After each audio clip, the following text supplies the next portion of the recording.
Voy a hacer primero una distinción entre qué entendemos por espiritualidad, qué entendemos por religión, el por qué en 6 rasgos que podemos entender por religión y por qué hoy se da el rechazo de ese modo de vivir la religión y bueno, y cuáles son un poco los peligros y los retos del momento actual. Por tanto, primera aproximación, ¿no? ¿Qué entendemos por espiritualidad? Pues yo lo diría de una forma muy simple. Es la dimensión inagotable de lo intangible. Esto es lo que es la espiritualidad, ¿no? O sea, la inagotabilidad de eso que está más allá de lo visible y por eso llamamos espiritualidad, ¿no? Porque en el ámbito de lo físico quizás sea el aire lo más cercano a eso a lo que nos referimos, porque el aire es ese medio en el que somos, nos movemos y existimos sin darnos cuenta de que nos da vida, nos da la vida, ¿no? Y esa intangibilidad física del aire se parece mucho a la intangibilidad física de aquel o aquello que llamamos lo divino, Dios o lo trascendente. Por lo tanto, esa inagotabilidad que por otro lado no es asible, no es poseíble siquiera. Bueno, y en cambio las religiones, ¿no? Las religiones son receptáculos donde esta espiritualidad toma forma. Y sabemos que hay como tres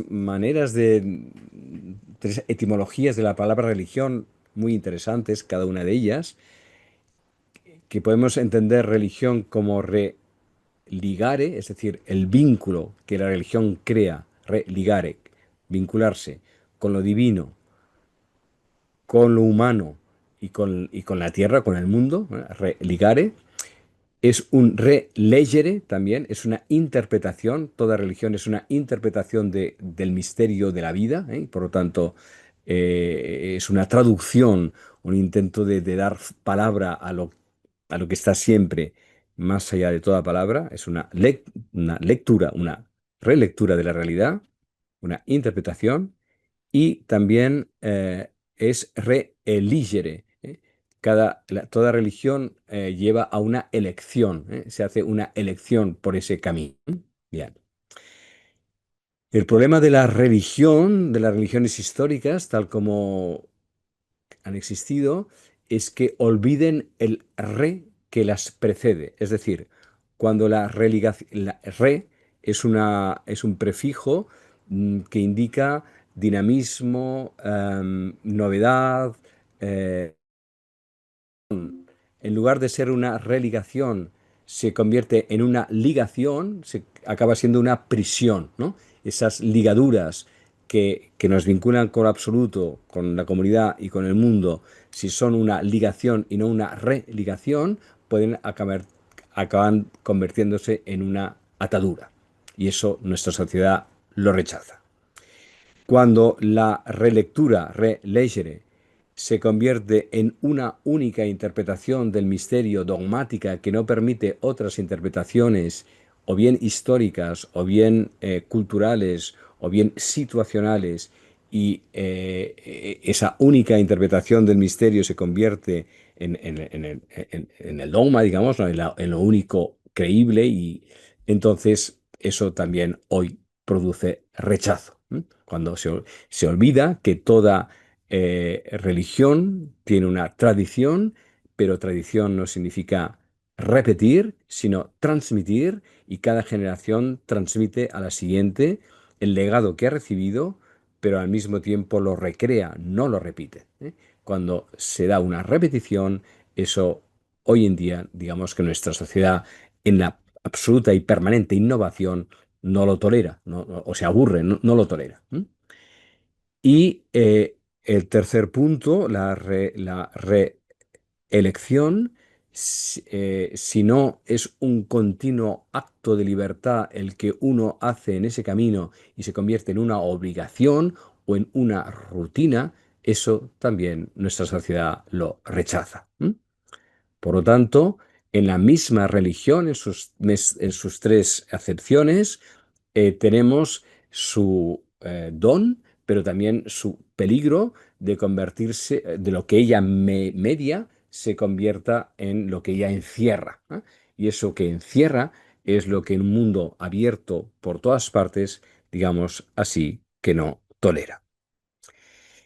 Me voy a aproximar un poco más a lo que es religión y cómo esto hoy en día está puesto en cuestión por nuestra sociedad en general, nuestra sociedad secularizada, pero probablemente más todavía los jóvenes, ¿no? Que tomarían el relevo, en toda su frescura de eso que han recibido. Bien. Por un lado, eh, toda religión tiene un corpus de creencia. Mm, Transmite unas creencias. Bueno, pues tal vez hoy lo que nuestra sociedad busca no son creencias, sino que lo que busca es experiencia. Y si la creencia es como un voto de confianza, algo que otros han dicho, otros han creído, si eso no pasa por mi propia experiencia, eso no es creíble, no es rechazable, es rechazable. Es rechazado, es más, ¿no? Luego hablaré también experiencia y conciencia, pero eso lo dejo para un poco después. A donde voy ahora es que la creencia hoy busca experiencia. Una creencia que no tenga experiencia es en su conjunto rechazada. Segundo lugar, toda religión, la nuestra, por supuesto, tiene unos libros canónicos referenciales, la Biblia, el Antiguo Testamento, el Nuevo Testamento, en el caso cristiano, el Corán, en el caso musulmán, la Torá, en el caso hindú, etc. Cada religión tiene su corpus escriturístico. El nuestro, evidentemente, es la Biblia. Bueno, pues hoy en día muchos se preguntan en nuestra sociedad secular por qué esos textos y no otros. ¿Mm? ¿Por qué hemos de leer textos del Antiguo Testamento que son verdaderas salvajadas, a las que acabamos diciendo palabra de Dios y uno se rasca la cabeza y pregunta, ¿eso es palabra de Dios? Eso será palabra humana que atribuimos a Dios, pero eso hoy no nos lo vamos a creer que eso es palabra de Dios. Muchas de las lecturas que hoy hacemos legitiman, perdón que voy a decir algo un poco brutal, pero no puedo dejar de no decirlo, legitiman holocaustos como el que está sucediendo en Gaza. ¿En nombre de qué identidad, en nombre de qué Dios vamos a legitimar actos como estos? Por lo tanto, una religión armada y una religión que lea textos que armen a sus creyentes, hoy en día nuestra sociedad no lo tolera.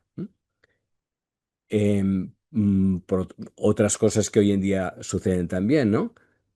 Cartas de San Pablo o de San Jacques, San Jaime, Santiago, Pedro, que son obispos, ¿no? O apóstoles, obispos de su tiempo, que hay que traducir cuando habla del velo de las mujeres, que las mujeres se callen, bueno, y entonces tenemos que hacer unas traducciones de una... ¿Por qué hemos de leer cartas de hace 2000 años cuando hoy en día hay palabras inspiradas eclesiales de obispos contemporáneos, los textos que leemos son de obispos, ¿no? Obispos apóstoles, claro, pero su función era la que hoy es la del obispo. ¿Por qué hemos de leer textos de hace 2000 años que hemos de traducir cuando hoy hay textos llenos de vida que son tan palabra de Dios como aquellos? ¿Quién dice que es palabra de Dios y qué no es palabra de Dios? ¿Por qué unos textos son canónicos y otros no? Eso nuestra sociedad secularizada lo cuestiona. Hay muchos otros textos de la humanidad, de una gran belleza y de una gran inspiración, que ¿por qué no pueden ser leídas en nuestras comunidades cristianas? ¿Por qué no son cristianos? ¿Es que hay cosas judías que son cristianas? Bueno, sobre eso nuestra sociedad se hace preguntas muy serias y muy radicales. Tercero, la jerarquía. Toda religión tiene una jerarquía, bien sea la papa, obispo, sacerdote, bien sea pues en la orden religiosa, como congregación, como la vuestra, como la nuestra, pues hay una jerarquía. Bien. Hoy en día hay una pérdida de credibilidad de la jerarquía. ¿Quién está delante y en nombre de quién está esa persona delante, representando además a Dios? Un Dios que es masculino, una jerarquía que es masculina. ¿No? Hay muchas preguntas que hace nuestra sociedad a nuestro modo de entender nuestra organización, ¿no? O sea, hay una pérdida, en general, una pérdida de credibilidad del rango como tal, ¿eh? Otra cosa es que esa persona tenga autoridad espiritual. Y eso la gente lo reconoce, pero no por el cargo que ocupa, sino por la verdad que hay en su vida, no por el cargo que ocupa. Más bien, el cargo que ocupa es más bien una dificultad. Prueba ha sido, en estos 12 años, la figura del Papa ha vuelto a dar credibilidad a esa figura blanca de ese anciano venerable que tiene palabras libres y proféticas que en una sociedad secularizada ha escuchado, porque decía palabras verdaderas, pero no porque fuera el Papa. Bueno, porque ha sido el Papa, ha vuelto a dar credibilidad a la figura del papado, ¿eh? Y ese es uno de los grandes retos que va a tener el Papa presente, ¿no? Si solo habla a su gente, y no tendrá credibilidad. Si es capaz de hablar más allá de su comunidad, al mundo, un mundo que se cuestiona muchas cosas y, bueno, entonces esa figura podrá tener voz como la ha tenido el Papa anterior y Dios quiera que lo tenga también. Pero bueno, esa gran pregunta se está haciendo. Hace unos años en Cataluña hubo una campaña para tener obispos cristianos, ¿no? Se pedían obispos cristianos. Bueno, no está mal el tema, ¿eh?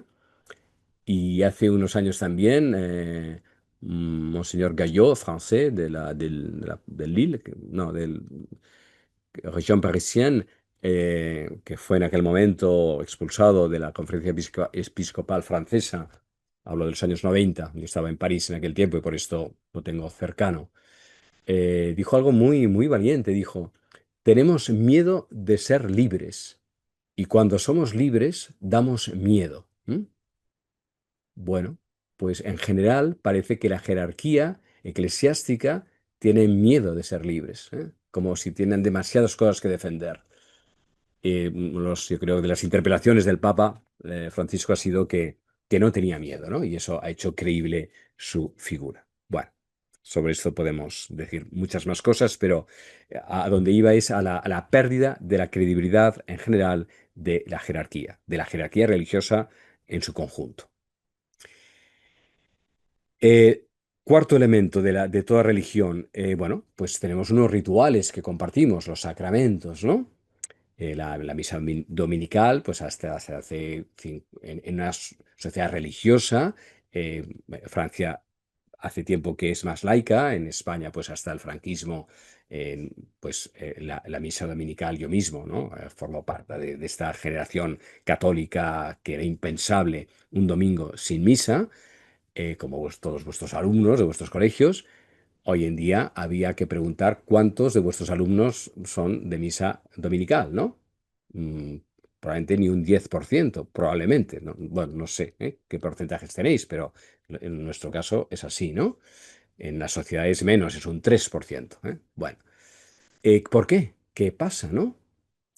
¿Qué sucede si un ritual no da vida, si un ritual no es capaz de convocar a la comunidad? Hay algo grave que falla en ese ritual, ¿no? Eh, mm, en estos momentos hay un cierto neoconservadurismo, bueno, fuerte en algunos casos, ¿no? Para volver a rituales clásicos con toda la belleza que la tiene la lengua latina, los cantos gregorianos, pero bueno, eso para alguna gente puede ser una alternativa, pero no lo será para la sociedad en general secularizada, digamos, ¿no?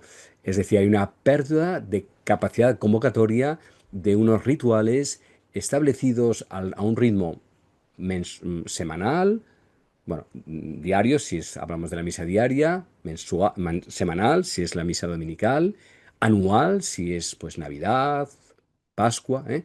Pero lo propio de los ritos es que ritman el tiempo de la vida y convocan, ¿eh?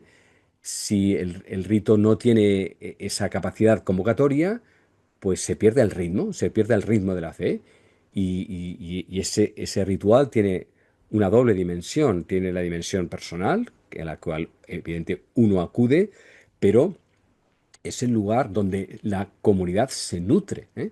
Es un espacio, el ritual 100% es un espacio comunitario. Sin cómo entonces se alimenta la comunidad si los ritos que celebra no convocan, ¿no? Esa es una grandísima interrogación que tiene nuestra religión. Mm, el quinto elemento es justamente el vínculo comunitario, ¿no? El ritual, decíamos, es uno de los factores que fomenta la comunidad, pero no es solo las celebraciones. Uno se siente en comunidad formando parte de una comunidad educativa, de una comunidad de creencias, de una comunidad de valores, por supuesto. Pero hoy en día, pues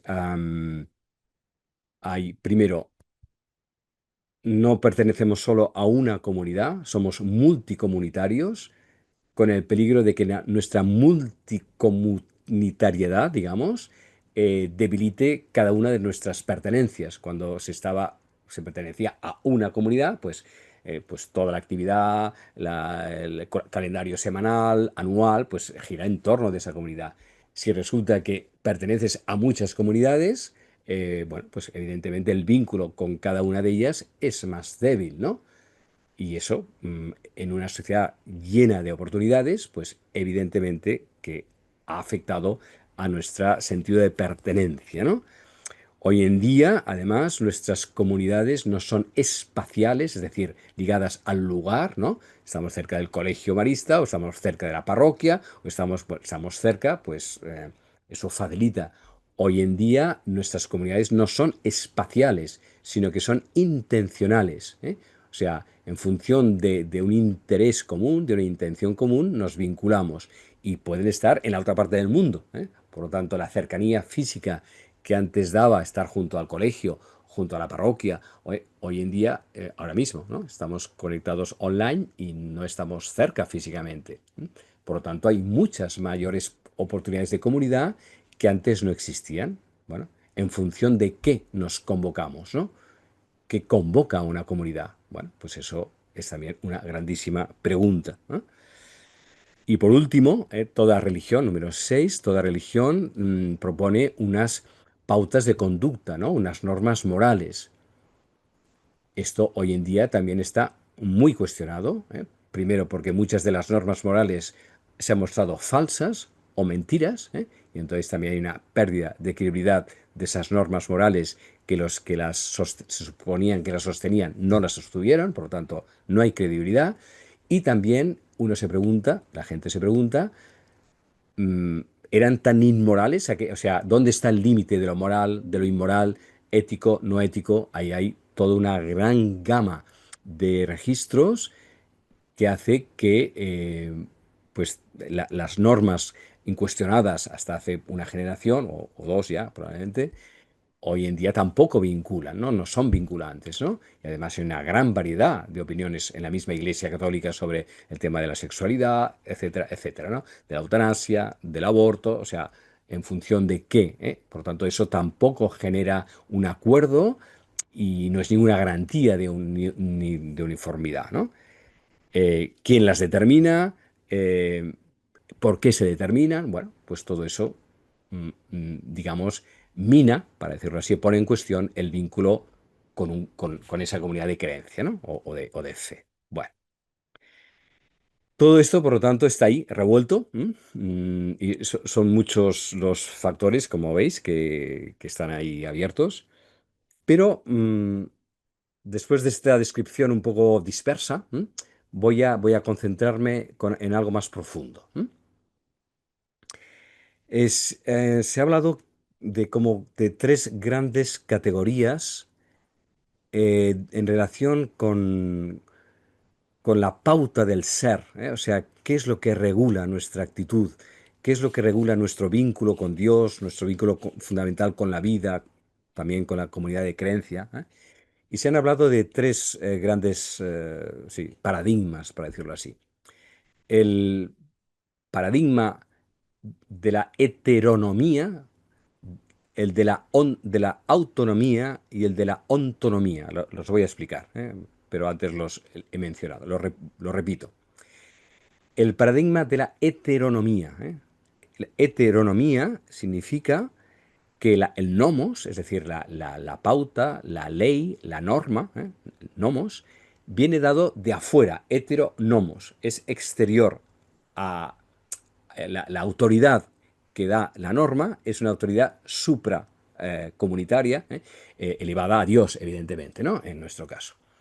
Eh, hace años, ¿no? Había aquella película que vimos los que empezamos a ser mayores, de los 10 mandamientos, donde el que hacía de Moisés era ni más o menos Charlton Heston, ¿eh? Bueno, que hacía de Moisés, y entonces subía ahí a lo alto del Sinaí y recibía los 10 mandamientos como una especie de rayos láser, ¿no? Que ¡bum!, ¿no? Sobre la roca salían los 10 mandamientos escritos, ¡bum!, ¡bum!, así, ¿no? Bueno, o sea, cuanto más divino, cuanto más extraordinario fueran aquellos rayos celestiales, ¿no? Más garantía de que eso era palabra de Dios, palabra divina que había que obedecer, ¿no? Esto nuestra sociedad actual no lo tolera, ¿m? Porque esa obediencia ciega a un voto de confianza, a un ser superior, que hoy en día es cuestionado, porque es un ser superior que resulta ser masculino, que resulta ser airoso, que resulta ser tribal porque habla a favor de unos y excluye a otros. Bueno, todo eso hoy en día no lo aceptamos, no lo aceptamos como sociedad secularizada. Entonces nos pasamos, ¿no? Al otro lado, ¿no? Que es la autonomía, ¿no? La autonomía, por lo tanto, no hay otro nomos, ¿no? No hay otra regla, no hay otra pauta que yo, ¿no? Mi conciencia, ¿eh? Eso es el origen de la modernidad llevada hasta el extremo, ¿no? Desgraciadamente hemos visto que nuestro yo individual tampoco es garantía ni de libertad, ni de lucidez, ni de humanidad, ¿eh? Que nosotros podemos ser esclavos de nosotros mismos, tiranos los unos de otros, ¿no? Matamos a Dios, nos endiosamos a nosotros mismos y hacemos los mismos estropicios que en una teocracia, digamos, ¿no? Entonces ese yo que Kant, ¿no? La ilustración, ¿no? La conciencia individual del yo ilustrado, de la conciencia personal, que es el criterio último de la moralidad, ha mostrado desgraciadamente en estos 2 siglos, ¿no? De la ilustración y contemporáneamente, que la autonomía, el yo autónomo, autorreferido, puede conducir también al infierno, o a la debacle o al desorden o a la arbitrariedad, digamos, ¿no? Entonces, ¿qué hacemos? Si resulta que no obedecemos a un Dios exterior y que lo hemos matado, ¿eh? Porque nos oprimía, ¿no? La muerte de Dios que hemos matado. Y nos hemos quedado con nosotros solos, y nosotros solos también somos muy peligrosos, para decirlo de alguna manera, muy arbitrarios. ¿Qué salida tiene esto? Bueno, pues hay salida. Y desde hace ya algún tiempo, podríamos decir ciertamente que desde el inicio del siglo XXI, desde el tercer milenio, pero hay ya precedentes en finales de los 90, etcétera, ¿eh? Ya llevamos un par de décadas o tres, ¿no? Que hay una emergencia, un emerger de eso que llamamos espiritualidad, o interioridad, también se habla búsqueda de la interioridad, búsqueda de la espiritualidad, que entendemos que no se trata de ir en busca de un Dios superior al que agradar y al que someterse y al que obedecer, no es eso, pero tampoco es el yo cerrado en sí mismo que se ahoga en sus propios pensamientos o en su propia obsesión, tampoco es eso, sino que hay una salida abierta, limpia, disponible, que si se sabe escuchar y si se da el tiempo para esa profundidad, empieza a abrir unos espacios de realidad, unos espacios de posibilidad, nuevos, que son de lo que han hablado las religiones y la nuestra también, por supuesto. Por lo tanto, después de haber matado a Dios, ¿no? Aparece, o sea, Dios mismo ha pasado por su pasión, ¿eh? De la pasión de la muerte de Dios, y estaríamos en un momento en que algo nuevo están haciendo, pero que no es la repetición de lo antiguo, ¿eh? Eso sería una regresión o una nostalgia del pasado, sino que es la emergencia de algo nuevo que empieza a tener nombre y forma, y que está más presente, mucho más presente tal vez de lo que podamos imaginar. Depende de, ahora podemos hablar de todo esto, ¿no? Bien. Y eso ya lo bonito de esto es que ya lo dijo Jesús, ¿no? Cuando Jesús habla con la samaritana, y ella se da cuenta de que está ante un hombre sabio, un hombre de Dios, ¿no? Y se interroga y dice, ¿cómo puede ser tú un hombre de Dios o el Mesías, ¿no? Si eres de Jerusalén y nosotros somos samaritanos y nosotros, el Mesías tiene que venir de nuestro templo, ¿no? Y entonces Jesús le dice, mujer, no te líes, no te líes, cálmate, ¿eh? Llegará un día, y ese día ya ha llegado, que los verdaderos adoradores del Padre lo harán en espíritu y en verdad. Ni en este templo, ni en aquel templo, ni en ningún templo, porque todo se habrá convertido en templo. ¿Mm? Eso no lo dice Jesús, pero se deduce de lo que está diciendo. ¿Mm? Es decir, que el encuentro que ella está teniendo en aquel momento con Jesús, que para ella todavía es un forastero, se convierte en el lugar de la teofanía, porque el templo es el espacio de la teofanía, donde ella contacta con Dios. Y le acaba de decir ese forastero que ese agua que ha ido a beber, si la recibe de Jesús, en su interior se abrirá un manantial de vida eterna que no cesará de manar. Ella misma se convertirá en el manantial que ha ido a buscar fuera de sí. Esto hoy resuena mucho en mucha gente. La gran pregunta es, ¿y para esto se necesita religión o no hace falta?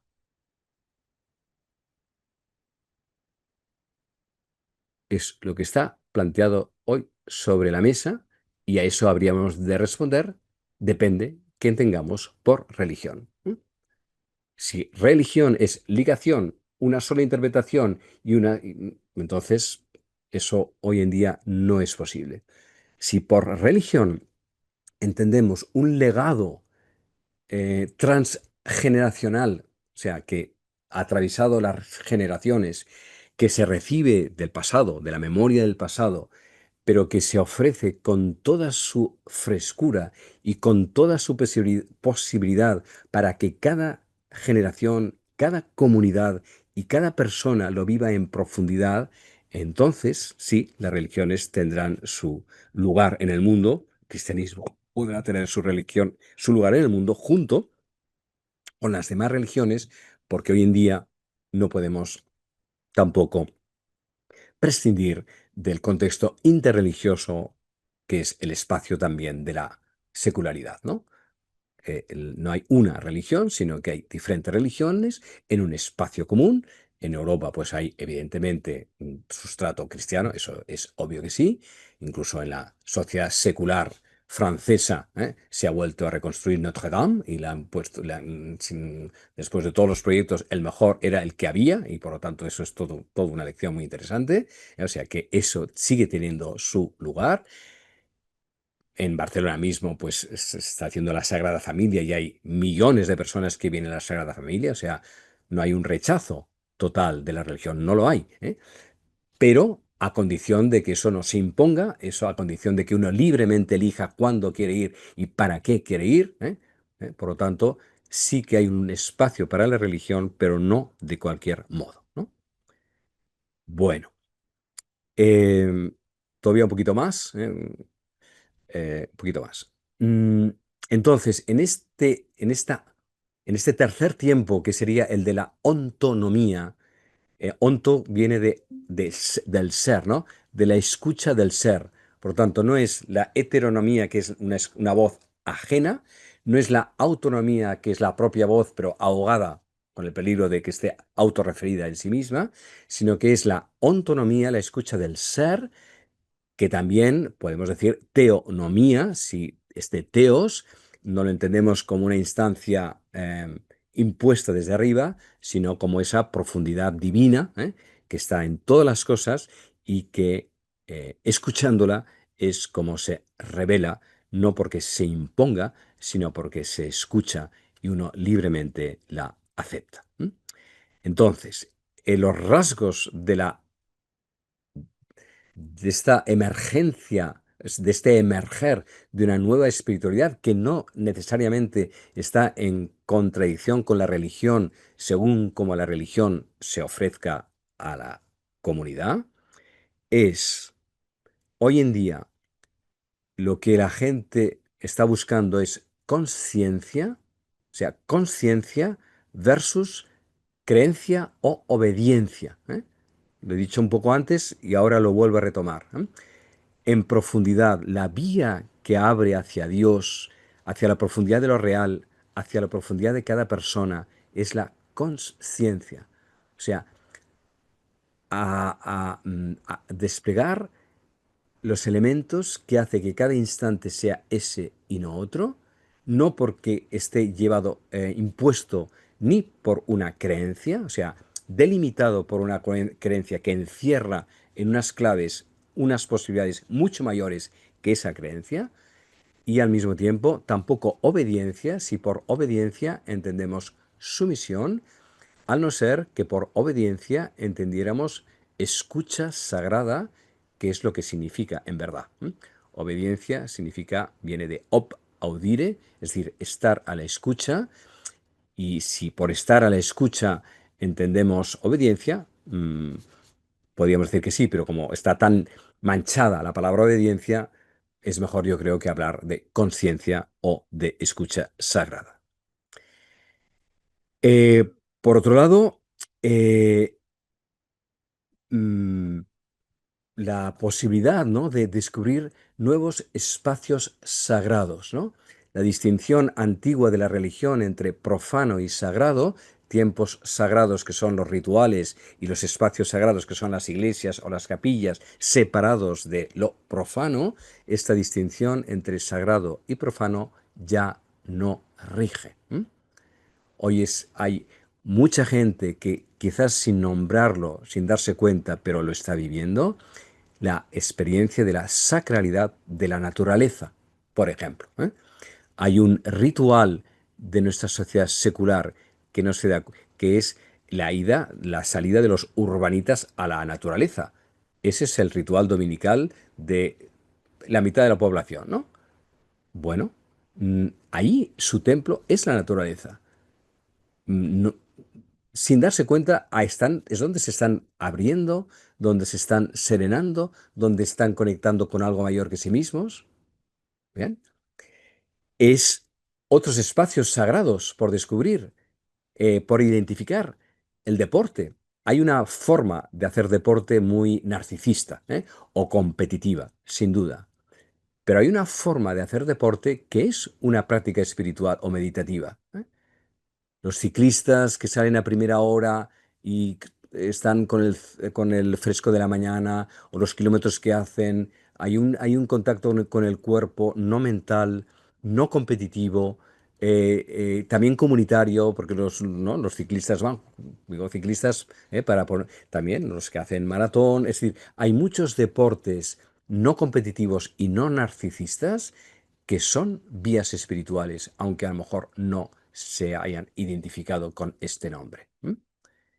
Otro gran campo y un tema delicado, pero es la sexualidad, ¿eh? La sexualidad ha sido prohibida, por nuestra religión, bueno, prohibida, en fin, sí, demonizada, ¿no? Y hemos visto los resultados que ha provocado y que sigue provocando, ¿no? Y sin embargo, es una experiencia muy profunda del ser humano. De eso no se habla, ¿eh? Y ahí hay, yo creo que experiencias de profunda comunión con la otra persona. Bueno, hay todo un gran campo que no se ha explorado, que está ahí en estado salvaje, digamos, ¿no? Que cada cual. Bien, ahí habría mucho que yo creo que poder acompañar y desvelar como algo muy de una gran belleza, ¿no? Bueno, podría poner más, pero baste con esto, ¿no? Todo el mundo de la música, sin duda, etcétera. Bueno, y acabo ya. em, en todo esto, en esta novedad emergente, claro que hay peligros, es decir, hay cautelas, no todo vale, por supuesto que no, ¿eh? Y voy a poner cuatro rasgos, cuatro peligros, digamos, ¿no? En esta búsqueda, o sea, en esta importancia que tiene la experiencia, no es lo mismo experimentar que experienciar. Hoy en día, incluso las agencias de viajes, ¿no?, venden experiencias. Ahora está de moda, ¿no? Ahora ya no basta con ir a ver monumentos y ciudades, sino que se tiene una experiencia, entonces hay unos olores y colores, ¿eh? Bueno, eso es otra forma de consumo, ¿no? En, queremos experimentarlo todo y consumimos experiencias y vamos corriendo. Por supuesto que esto no es una vía espiritual, ¿eh? Pero sí es vía espiritual la experienciación, es decir, la asimilación personal, irrepetible, intransferible de esa fe o de esa creencia que decíamos antes, que se convierte en experiencia. Pero no es ni un experimento, ni una experiencia consumible, sino una experienciación, ¿no? Algo que pasa por uno mismo, ¿no? Y hay que dar las posibilidades para que eso se haga alma del propio alma, cuerpo del cuerpo, del propio cuerpo, latido del propio latido, y eso pasa por uno, por cada uno, pero no en forma de consumo de experiencias, sino, como digo, de experienciación. Primera distinción a hacer. Otro peligro que, bueno, que forma parte de nuestra cultura, que hay que tener en cuenta, es la inmediatez con que queremos tener, o sea, buscamos sensaciones y que estas sensaciones sean inmediatas, ¿no? A nuestra sociedad le cuesta mucho el aplazar el deseo, ¿no? La contención del deseo. Y ciertamente que no hay vida espiritual sin esa contención, sin ese aplazamiento, el deseo continuamente consumado y consumido no permite crecer, ¿no?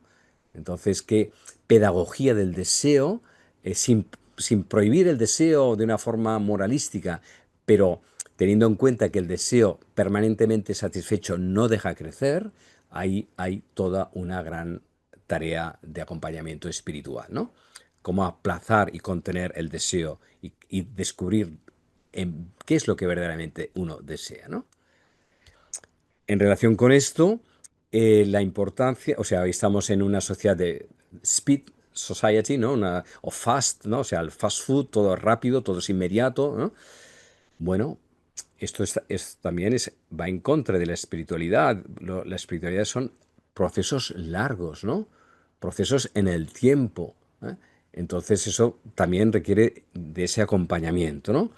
Eh, Procesos que probablemente sean más breves que en otro tiempo, ¿eh? Que en el tiempo de nuestros padres o de nosotros mismos en tiempos jóvenes. Hay una aceleración, pero no por ello, es decir, sin que eso caiga en el consumo acelerado, ¿eh? Bueno, sobre eso habría que hablar más, pero lo apunto como el peligro de la rapidez y de la aceleración, ¿eh? Aunque vivamos en una sociedad rápida.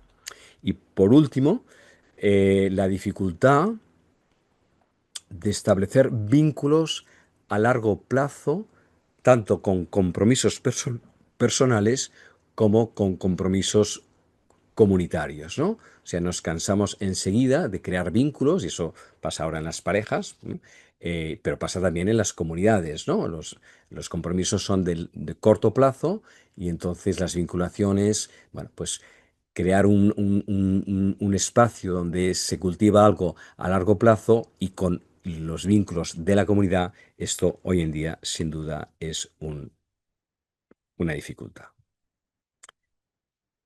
Eh, Me permito acabar con tres retos, ¿eh? He hablado de las dificultades y ahora pongo tres retos y ya termino. Primer reto, que en nuestras comunidades de fe hayan mistagogos y mistagogas, personas de profunda experiencia espiritual que ayuden a los demás a descubrir el misterio, ¿eh? Mistagogos, personas que han recorrido ese camino y que son capaces de acompañarlas, ¿no? Y que no hablen tanto desde la obligación, desde la moralidad, sino desde la profunda experiencia del despliegue del ser en cada persona. Mistagogos y mistagogas de la fe. Primera cosa. Segunda, crear rituales significativos donde celebrar la fe, celebrar la vida, celebrar el vínculo comunitario. Los rituales no se inventan, no es una invención, no es un artificio, son una creación, es algo que nace del momento, de la comunidad, pero es importante tener rituales que evoquen y convoquen, ¿no? Que que expresen y que creen y que nutran el vínculo comunitario al mismo tiempo que nutran la profundidad de la fe y el sentido de la vida. Este es- y el tercer reto sería em, proponer modelos de vida alternativos, realmente alternativos, proféticos, de verdad, ¿no? Nuestras comunidades educativas, nuestras comunidades de fe han de ser lugares realmente alternativos, para que se vea que la fe es realmente, no es una repetición, ni una, bueno, es algo que toma la totalidad de la vida y que es capaz de generar modelos alternativos de vida, éticos, políticos, económicos, ¿no? Y eso, ahí están las comunidades religiosas, las órdenes religiosas, congregaciones religiosas que existieron hace 100, 200, 300 años, tuvieron esta fuerza. Hoy en día, nuestra comunidad educativa, nuestra comunidad de fe, entre laicos y religiosos, es capaz de ofrecer algo alternativo de verdad a las personas que forman parte de, en este caso vuestro, del camino marista, ¿no? Etcétera, ¿no? Bueno, pues esas tres cosas serían los últimos retos, los últimos rasgos que ahí quedan.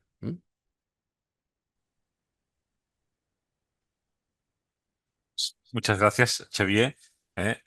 Te habíamos propuesto de que nos invitaras a reflexionar sobre espiritualidad en el contexto de hoy y mirando adelante. Y sin duda no nos has defraudado, ¿eh? Me permito decir algunas de las palabras que has explicado, ¿verdad? Sencillamente para recordarlas aquí, ¿no?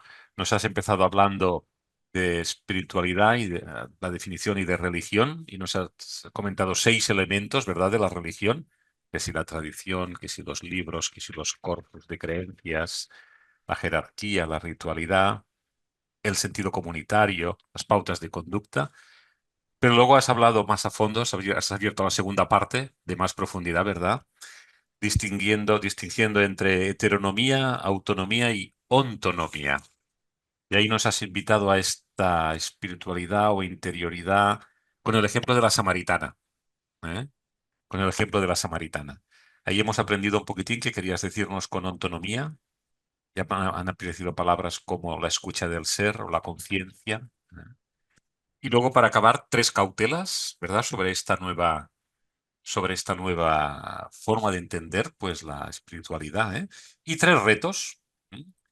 Que en las comunidades haya mistagogos, ¿eh?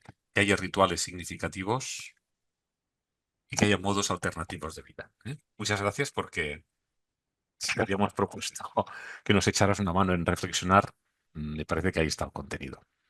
Pasamos pues a esta segunda parte en la cual todos los que estáis aquí seréis invitados a clicar sobre uno de los grupos lingüísticos, ¿eh? En este grupo lingüístico no hay ni un secretario ni un portavoz. Es un espacio en el cual os invitamos cada uno a hacer eco y a escucharnos los unos a los otros, haciendo eco de lo que ha sido dicho, de cómo esto os impacta. ¿m?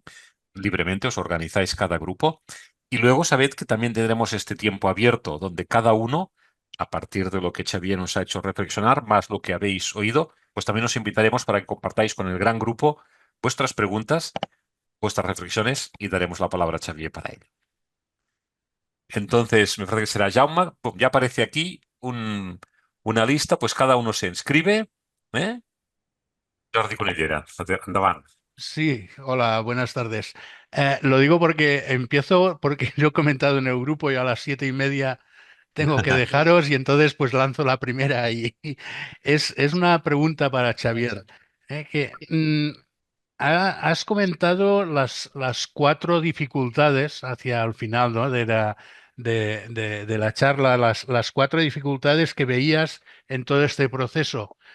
Mm, pero no has comentado ninguna manera de superar esta dificultad. Y es a ver si con tu experiencia puedes comentar alguna manera de superar, porque yo las veo, ¿eh? Y las veo muy reales, la inmediatez, que todo lo queremos que suceda ya, ¿eh? La aceleración, vivimos mucho más rápido que antes.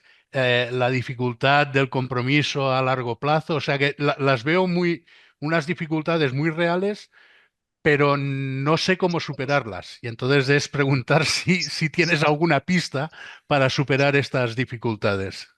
Gracias. Eh, Gracias a ti por la pregunta. Bueno, vamos a ver. Yo creo que el primer paso es ayudar a las personas a darse cuenta de estas dificultades, ¿no? Es decir, tenemos ruido y no sabemos de dónde procede el ruido que tenemos, ¿no? Entonces, de nuevo, la conciencia es el primer paso para la espiritualidad, ¿no? La conciencia, digamos, es la apropiación de la propia realidad para hacer camino a través de ella, ¿no? Entonces, entiendo que en los diferentes grupos en los que claro, habría que ver si estamos hablando de una catequesis, digamos, con jóvenes, estamos hablando de una tutoría más laica en una aula, estamos hablando de nuestras comunidades religiosas, estamos hablando de la comunidad de laicos y religiosos, o sea, que decir que habría ¿no? que especificar el campo, ¿no? Porque al final Ujú. también es muy interesante esto. La espiritualidad, digamos, al mismo tiempo es muy concreta, ¿m? Siendo muy abierta, es muy precisa, ¿eh? Entonces, y ahí está la mistagogía, precisamente, ¿no? Que consiste en acercarse a cada persona, a cada situación, a cada grupo y hacer camino a partir de donde está la persona. O sea, yo creo que la gran oportunidad que tenemos, o sea, no le he dicho esto quizás, ¿eh? Pero, o sea, ya sabemos, o sea, la diferencia respecto, yo diría, hace 30 años, es que ya sabemos a dónde vamos. No vamos a ningún otro lugar que a la profundidad del aquí, ¿m? Porque aquí en todo momento está todo. ¿M? Y entonces, si podemos convocar a la densidad del aquí, eh, digamos, todo lo demás se va deteniendo. Entonces, yo creo que cualquier proceso de experiencia de fe o de espiritualidad, comienza por escuchar a la persona o al grupo, situarse aquí y ahora y empezar a poner conciencia de dónde se está, palabra de dónde se está, y entonces avanzar a partir de ahí. Eso es o sea, el primero es detenerse, justamente. Cuanto más velocidad hay y más justamente lo primero que hay que hacer es detenerse. Y entonces, al detenerse, empezar a desgranar lo que está ahí, porque todo está aquí. Hay una frase que me gusta muchísimo decir, la escuché una vez y no se me ha olvidado. Las cosas bonitas e importantes uno no las olvida. Eh, Todo lo que está aquí lo necesitamos y todo lo que necesitamos ya está aquí. ¿Me permito yo una pregunta, Xavi? Xavier, cuando estabas explicándonos, en esta espiritualidad que busca el ser profundo, que se basa en la conciencia, ¿verdad? Y hablabas ahora mismo del momento, del aquí.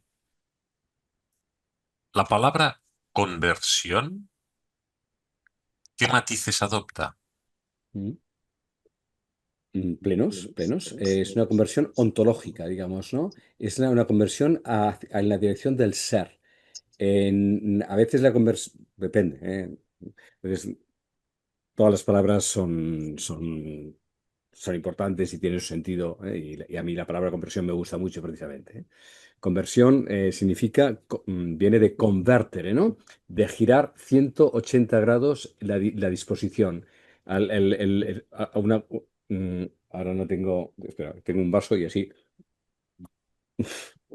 Esto está así, el vaso está así, cerrado sobre sí mismo. Estaba tomando café, esto es café. Bueno, no importa. Quiero decir, el, el, el- ahora el vaso está boca abajo, ¿m? Y por tanto imposibilitado de recibir nada. Convertirse es girarse 180 grados, el vaso sigue estando vacío, pero de este modo, como estaba antes, no dejaba entrar nada y ahora está abierto para recibir, ¿no? Por lo tanto, la conversión sería el movimiento esencial del ser hacia lo verdadero, digamos, hacia la fuente del ser, ¿no? Eso sería, en términos, yo creo, actuales, lo que esa palabra sigue siendo válida, pero no sería tanto una conversión moral, que también la incluye, claro ni una conversión a otra religión, sino a la verdadera religación que conecta con lo real. Eso sería el significado de la conversión, sí. Jordi, desde Karsak, en Hungría. Hola, buenas tardes. Xavier, compañía. En el grupo he hecho una pregunta sobre lo que has dicho de la autonomía, autonomía. La pregunta es, ¿qué rasgo diferencia uno de otro? Seguro que lo has dicho, ¿no? Pero igual no lo he entendido bien. Gracias por la pregunta. No lo he desarrollado, no, quizás lo he dicho de pasada, pero es cierto que no lo he profundizado. Es un matiz, es un matiz. Digamos que la ontonomía sería un lenguaje más laico, más filosófico, más tiene que ver con la pauta del ser, o sea, sería menos religioso el término. En cambio, onteonomía es más explícitamente religioso, porque menciona a Dios, ¿no? Pero en ambos casos sería lo mismo, porque la idea del Dios teónomo no es el del Dios heterónomo, ¿no? Sino que es el Dios como la fuente, como lo fontanal de la vida, ¿no? Pero tiene un tú, ¿eh? En lo de teónomo hay una referencia a un tú. Es más religioso que lo de ontónomo, que es la escucha del ser sin, o sea, es más, digamos, es más laico, más filosófico lo de ontónomo. Teónomo es más religioso porque hay un vínculo con el tú de Dios. No sé si respondo a la pregunta. Bueno, claro, habría que desarrollarlo mucho más, digamos, ¿no? Eh, mm, en ambos casos, sea teonomía, sea autonomía, lo importante es que lo que se escucha trasciende al yo egoico, ¿eh? Ahí es lo que lo hace religioso, lo que hace religioso o espiritual esa escucha es que no está autorreferida a mi propio yo, sino que es una apertura a esa realidad que en palabras de teonomía, ahí claramente Dios está presente y por lo tanto está referido a ese tú que escuchamos en la profesión de la oración. En la ontonomía sería, como digo, más laico, pero no por ello autocentrado. También está referido a esa apertura donde el yo está al servicio de la realidad, es receptáculo de la realidad y no la autonomía moderna donde el yo está autocentrado, ¿eh? Por ahí iría el matiz. ¿M? Correcto. Gracias. De nada. O sea, Jesús era 100% teónomo, ¿no? El Hijo no hace nada que no haya visto hacer antes al Padre. Todo lo que el Hijo ve hacer al Padre, lo hace el Hijo. ¿M? Ese Padre del que Jesús habla no es el Dios heterónomo, del que decíamos más allá, o sea, lo trasciende, pero esa trascendencia de Dios del Padre en Jesús es inseparablemente su propia profundidad, ¿no? El Padre de Jesús es lo más, digamos, totalmente otro y al mismo tiempo es lo totalmente íntimo a sí mismo, ¿eh? Es el Dios de Jesús, que no es, digamos, en el sentido, el, el Adonai, o bueno, no quiero hacer una separación fuerte con el Dios del Antiguo Testamento, por supuesto, porque es el mismo Dios, pero las imágenes implícitas referidas son distintas, son distintas, ¿eh? Aunque evidentemente Jeremías, en los profetas tenemos al Dios, por supuesto, y en los salmos también, ¿no? Pero en general, la imagen del Dios del Antiguo Testamento es el Dios de los 10 mandamientos, eh, que hay un proceso de interiorización a lo largo de los textos hasta llegar a Jesús, digamos, ¿no? Francesc, Hola, gracias Javier y gracias a la comunidad marista, porque no soy del ámbito marista. Un par de preguntas. Se ha hablado en el grupo un poco sobre la educación a los jóvenes o la historia del mundo que plantea la religión del Dios creador encarnado en Jesús y muerto y sacrificado, crucificado por nuestros pecados para perdonar los pecados. ¿Esto sigue planteable para los jóvenes de hoy? ¿Y hasta qué punto, cómo se come esto con los jóvenes? Y la segunda pregunta Cuando hablamos de que Jesús está con nosotros, está en nosotros, ¿Jesús resucitado está en nosotros o el Espíritu que habitó en Jesús, que le movió a dar su vida por el reino de Dios, que descubrieron los apóstoles que también estaba en ellos y así creyeron que estaba resucitado? Ese Espíritu, esta fuerza, este Dios está en nosotros, pero no el mismo Jesús. Bien. Esto daría para todo un año años de teología, pero bueno, vamos a ver. No, no, vamos a intentar.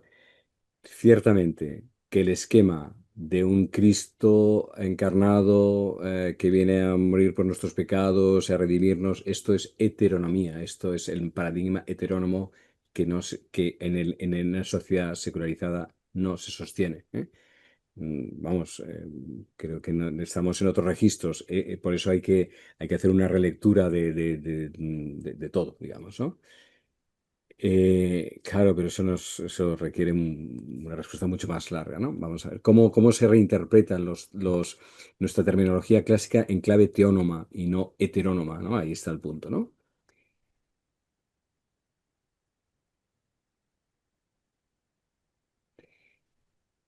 ¿Quién es Jesús, no? La pregunta sería no solo ¿quién es Jesús?, sino ¿qué es Jesús? Jesús no solo es un quién, sino también es un qué.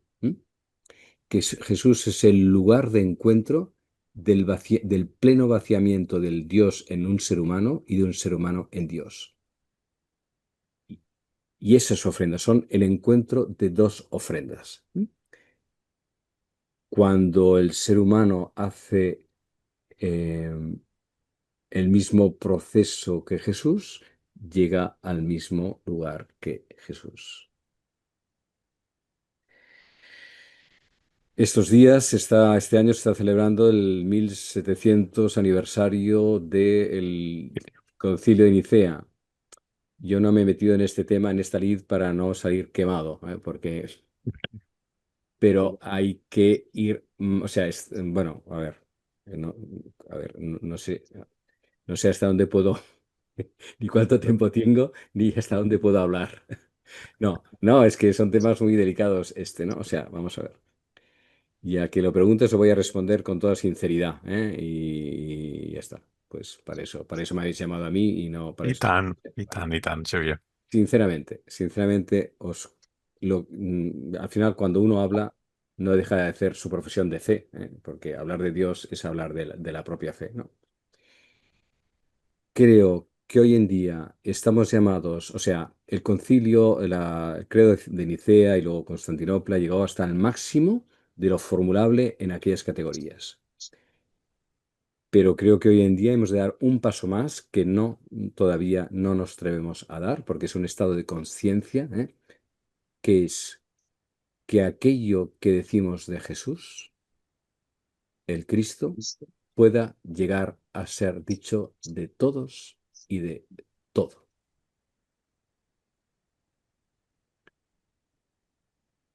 La hipóstasis del Hijo en Jesús de Nazaret está llamado que sea la hipóstasis del Hijo, o sea, el darse del Padre, que es lo que es el Hijo, en cada uno de nosotros. Y en cada uno de nosotros se prolonga la encarnación del Hijo, Jesús de Nazaret, para que nosotros seamos Jesús de Nazaret muere y se convierte en Jesús el Cristo, de manera que en todos los relatos de resurrección que estamos orando en este tiempo de Pascua, los discípulos, ni María ni las mujeres, reconocen a Jesús, porque no es Jesús de Nazaret quien resucita Jesús el Cristo, no de Nazaret, el Cristo. Es Jesús, pero no es de Nazaret, es Jesús Cristo, de manera que no lo reconocen. Y cuando lo reconocen, desaparece para que no se queden con una sola imagen de lo que han visto. Esto es muy profundo. Y a mi modo de ver, y aquí es donde empalmo con Nicea, cuando Jesús asciende, ahora estamos a punto de la ascensión, ¿no? Y dice, id el Padre me ha dado todo el poder y os lo traspaso vosotros, id y bautizad en nombre del Padre y del Hijo y del Espíritu Santo. El bautizo no significa creo yo, también puede ser un sacramento en la iglesia, es mucho más profundo que un bautizo en la iglesia, o sea, en la pila bautismal. Es sumergir vuestra vida, porque es lo que significa bautizo, sumergir vuestra vida en el Padre, es decir, dirección al origen, a la fuente, a lo fontanal.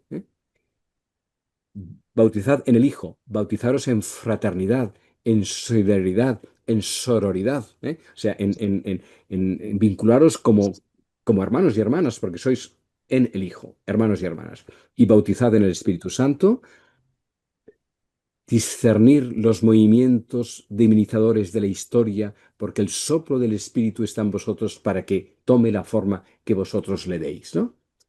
Por lo tanto, lo que les está diciendo, y aquí es donde doy un salto en la fe, y es un salto post-Nicea, sed lo que yo he sido, porque sois lo que yo soy.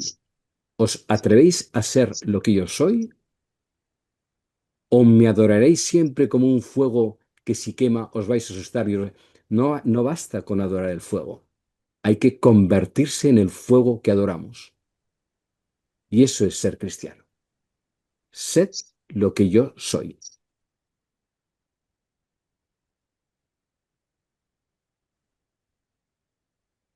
Eso es, yo creo que lo que Nicea, o sea, Nicea junta el cielo y la tierra en la persona de Jesús, pero solo en la persona de Jesús. Hoy en día, lo que estamos entendiendo es que eso que se revela, eso que fue Jesús, es revelación y anticipación nuestra, revelación y anticipación de todos y de todo. Ese yo creo que es un nuevo cristianismo. Xavier, gracias por haberte permitido decirnos esto. ¿Eh? Te lo agradecemos de verdad, ¿eh? Yo he tomado nota y te prometo que pensaremos. Aquello que decimos del Cristo pueda llegar a ser dicho de todos y de todo. ¿Eh? Muchas gracias, por todas estas reflexiones. Me permito ir cerrando. Si alguno quiere permitirse estos un minuto que nos puede quedar para hacer alguna pregunta más.